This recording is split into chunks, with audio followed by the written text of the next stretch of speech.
গুরুতর অসুস্থ সন্তানের পাশে থাকতে গিয়ে চাকরি ও আয়ের নিশ্চয়তায় পড়া পরিবারগুলোর জন্য নতুন সুরক্ষা ব্যবস্থা আনার পরিকল্পনা করছে যুক্তরাজ্য সরকার।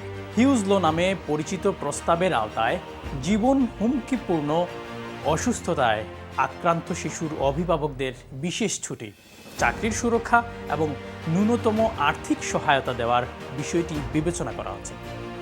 আইনটির নামকরণ করা হয়েছে বিরল ধরনের ক্যান্সারে আক্রান্ত হয়ে 2021 সালে মারা যাওয়া 6 বছর বয়সী হিউ মোনাই ডেভিসের নামে।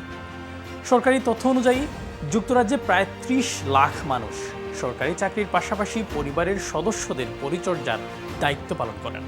অনেকেই এই কারণে কাজের সময় কমান, চাকরি ছাড়েন বা কর্মস্থলে ফিরতে বিলম্ব করেন।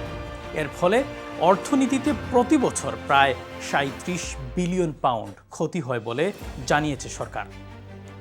প্রস্তাব অনুযায়ী সংকটকালীন সময়ে অভিভাবকরা আইনি অধিকার হিসেবে ছুটি নিতে পারবেন এবং দীর্ঘ পরিচর্যার পর চাকরিতে ফিরে যাওয়ার নিশ্চয়তাও পাবেন। বিষয়টি বর্তমানে পরামর্শ পর্যায়ে রয়েছে এবং যোগ্যতার চূড়ান্ত মানদণ্ড পরে প্রকাশ করা হবে। Shariful Islam Chowdhury, Channel S, desk report.